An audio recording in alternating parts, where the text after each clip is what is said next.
Hello again, thank you very much for joining. This short video recording will address the notion of ethical and cultural relativism in a manner that seems appropriate to our classes and discussions. Once you watch this video, you are very strongly urged to refer to my slides shared with you on MS Teams, as the current recording is something of an encapsulation of key ideas elaborated on both in your course book and touched upon in the slides. Don't forget that watching this video will not replace the reading of superbly written and well interlinked chapters of the course book. I will be approaching ethical relativism, this fundamental theory of philosophy, by clarifying some key terms, just as I did in our first video. To help you gain mastery of the material to be presented, I have included some captions for your reference.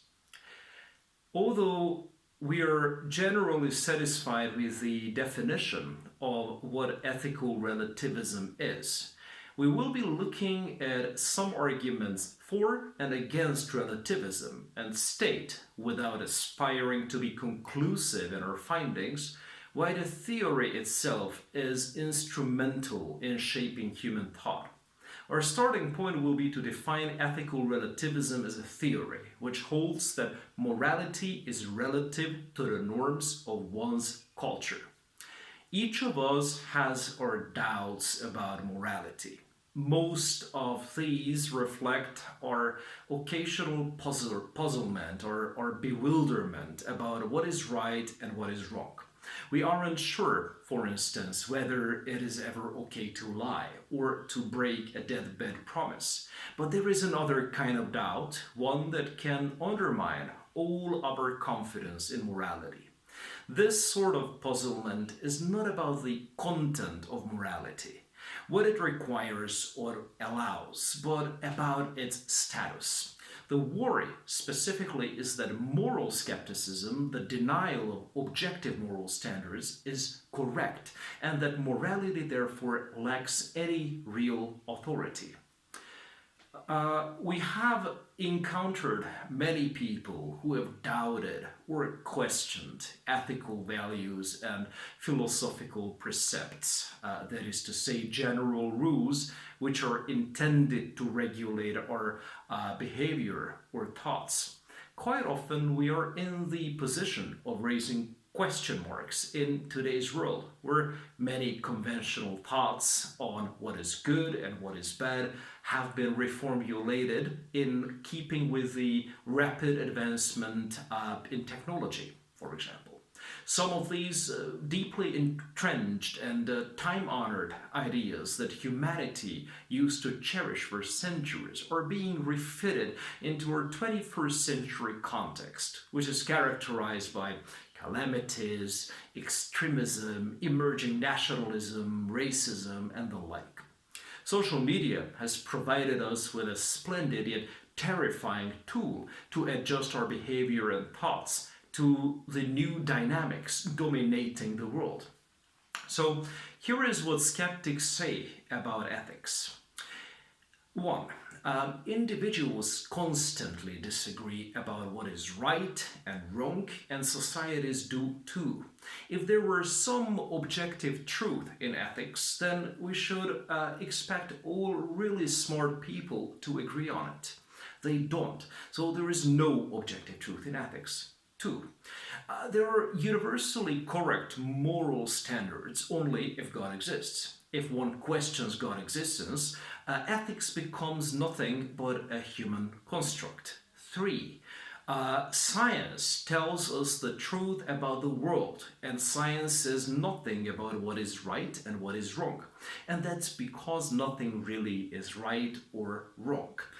4. If there were a universal ethic, then that would make it okay for some people to impose their own views on others. But that's not okay at all. Therefore, there is no universal ethic. 5. If there were objective moral rules, then it would always be wrong to break them. But every rule admits of exceptions. No moral rule is absolute. That shows that we do make up the moral rules after all. The term moral skepticism is used to refer to all theories that deny the existence of objective moral standards.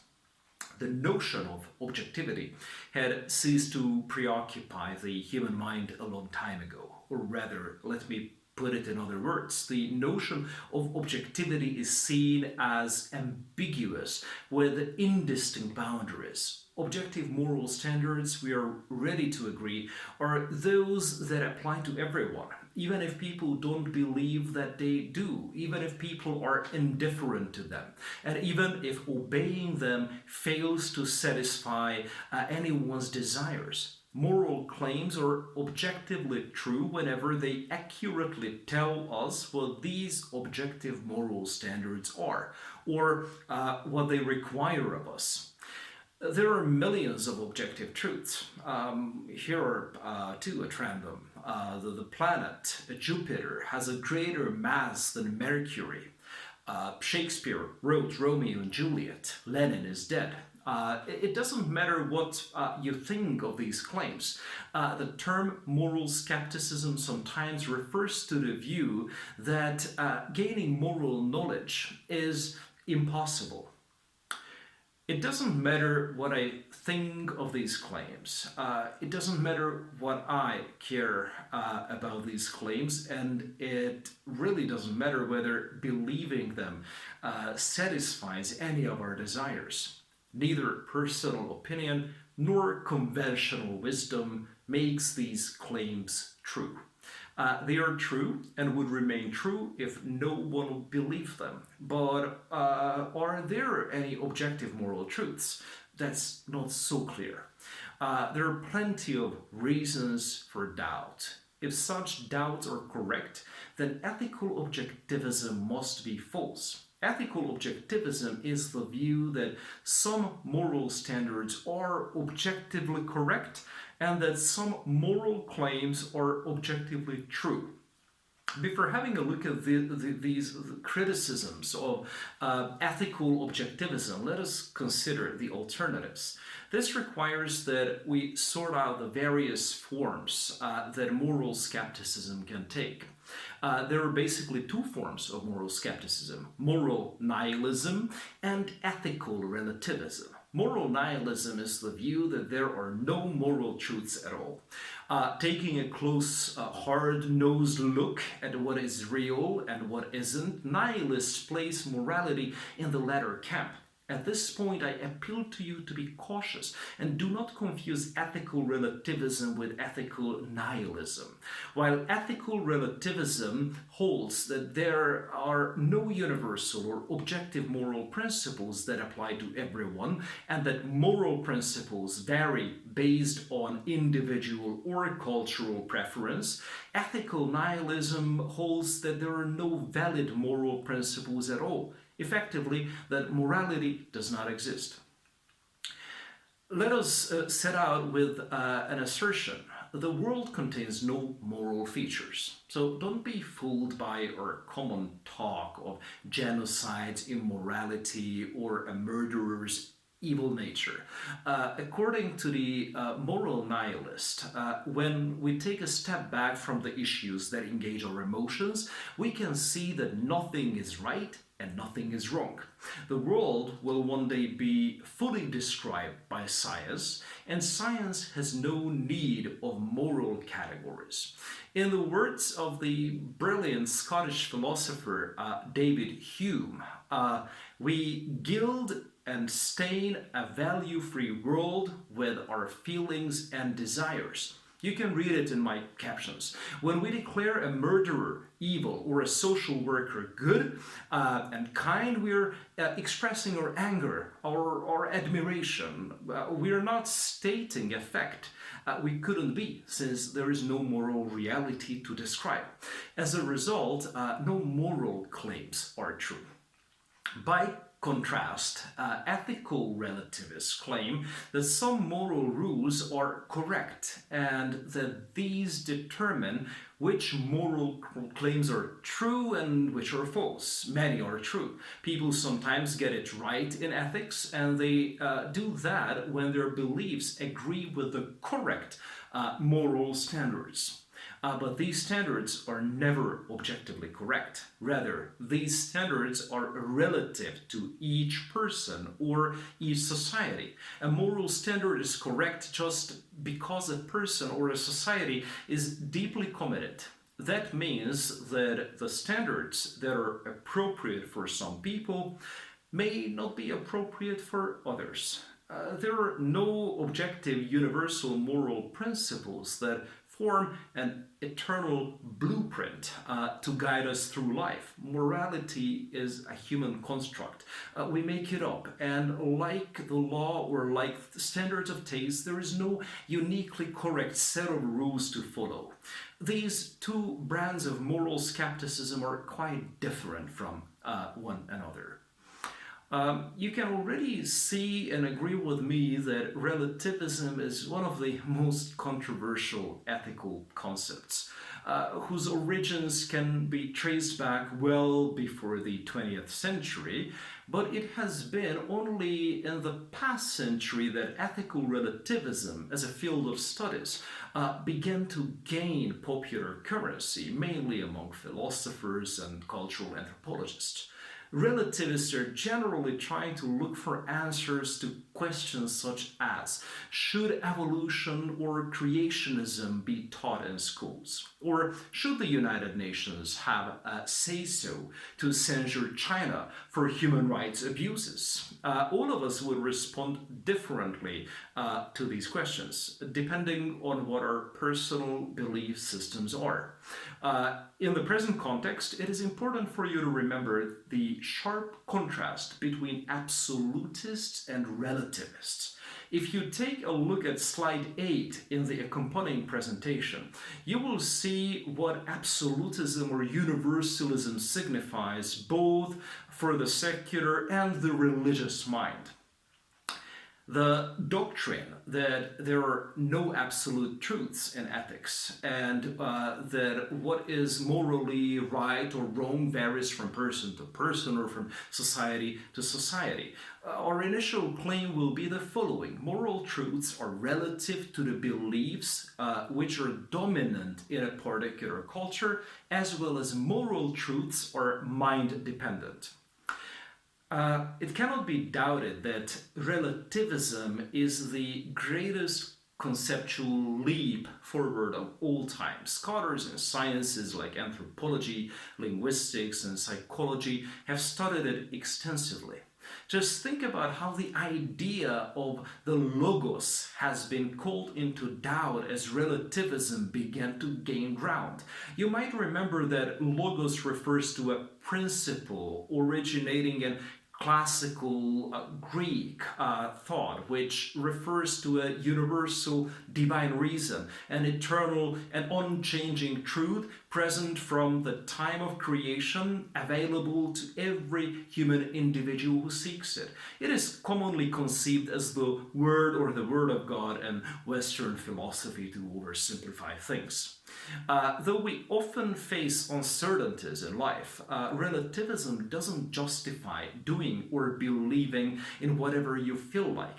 It says only that truth and morality are relative to something. This isn't the same as claiming that anything goes. In the fields I've just mentioned, people have learned through much experience that many truths and morals are different in different cultures. And the first motivation for relativism, and consider this as our credo, is that one should not be prejudiced against one another, against other people's religions and cultures. You're perhaps too young to remember Cole Porter's famous song, "You're the Top." Listen to any version of it on YouTube. Here goes a link for your reference. The lyrics of the song enumerates a number of compliments to a beloved man or a woman by infusing images of pop culture with those of very high culture. It says, "You're the top, you're the Colosseum. You're the top, you're the Louvre Museum. You're a melody from a symphony by Strauss. You're a Bendel bonnet, a Shakespeare sonnet, you're Mickey Mouse." It is a lovely song, but it also emphasizes the idea of anything goes without selecting what is worthy and what is not. I'm using this song to demonstrate that ethical relativism is far from being the type of anarchy featured in Cole Porter's masterpiece. Of course, the song itself, like so many other products of art, music, and literature, might have a different interpretation for you. Let us move on to cultural relativism. Cultural relativism is the philosophical theory of relativism, ethical relativism, that claims that what is right and what is wrong differs from culture to culture or even from person to person. It is one type of ethical relativism, as I said, alongside epistemic, truth, descriptive, and normative relativism, which shall not be discussed within the scope of this class. Simply put, cultural relativism can refer to any aspect of culture, religion, or everyday behavior. It is usually about what behaviors are acceptable or unacceptable, such as tipping, marrying children, eating pork or eating beef, all practices which are right in some cultures and wrong in others.